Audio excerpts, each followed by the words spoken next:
Well, joining me now from Townsville is Queensland Senator James McGrath. Well, James, not that long ago there was a boxing bout there in Townsville where you are between Jeff Horn and Tim Zhu. It was all one-sided. I can imagine that this particular bout between Miles and Frydenberg will also be one-sided. You can't believe a word Stephen Miles says. Stephen Miles thinks he's some type of Uber attack dog playing the game, when in fact this guy's just a political turnip. You know, he just comes out and just spreads lie after lie after lie. His health minister should be apologising to all those families who have been impacted by his failure to bring common sense into how we are dealing with coronavirus here in Queensland. It is really, really sad that how this Labor government have been using taxpayers' money to do polling, to run ads, to do everything to advantage themselves, but are not doing enough to care for Queenslanders. Senator McGrath, I want to talk to you tonight about the CCC's report into the David Barbagallo case, the former Chief of Staff to Anastasia Palaszczuk. It was really damning, a 66-page report. It cleared him of corruption, but at the same time, it was one of those situations where it damned him with faint praise in some respects, because what we saw was an absolute hatchet job, if you like, on him. And also Anastasia Palaszczuk. Now, she told a parliamentary inquiry that he'd received advice from the Integrity Commissioner and that everything was above board with this $256,000 grant, when in fact he hadn't received that advice at all.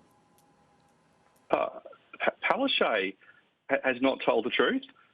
She's actually lied to Parliament in relation to Mr Barbagallo and his dealings. This is a Premier who's already been found once in contempt of Parliament, the first Premier in the history of self-government here in Queensland. We've got Mr Barbagallo, who has sort of portrayed himself as, oh, I'm one of these warriors from Wayne Goss's government standing up for truth and purity, when in fact he's as dodgy as a $4 note, this guy.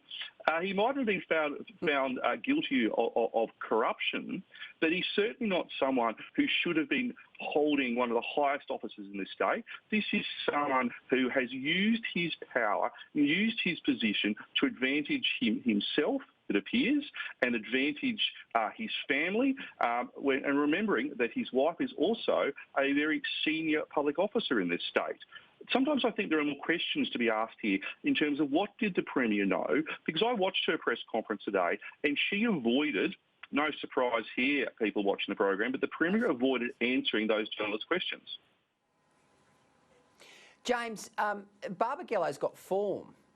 I mean, you know, he was embroiled in the Foxtail Palms scandal back in the 90s. And of course, he was also a pivotal character in the Shepardson inquiry, which, as anyone who knows anything about Queensland politics will tell you, was a black mark, a bad stain on the way in which the Labor Party conducted itself back in the 90s as well. So, I mean, I think you're right to question, why did he even get appointed to the Chief of Staff role in the first place?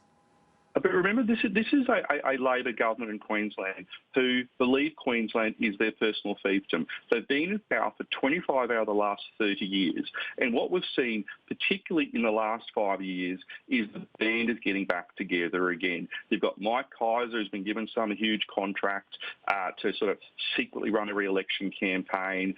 Then you've got what Jackie Trad's doing and not doing with all the house purchases. Then we've got Mark Bailey, Mr Mango Cube. There's actually a real sniff of dodginess, of corruption, of just badness about this government. You know, sometimes when you leave some seafood which you shouldn't do in the wheelie bin, and on a hot summer's day and it starts to stink, well, you know, this state government's starting to stink, and I think we need to take the wheelie bins out and put them on the curb and let them cleaned out and get Deb Frecklington. You remember, it's only 37 days until the state election. In 3.5 weeks' time, people in Queensland will have been voting for already 4 days, actually. You know, this is game on. This is so close to call.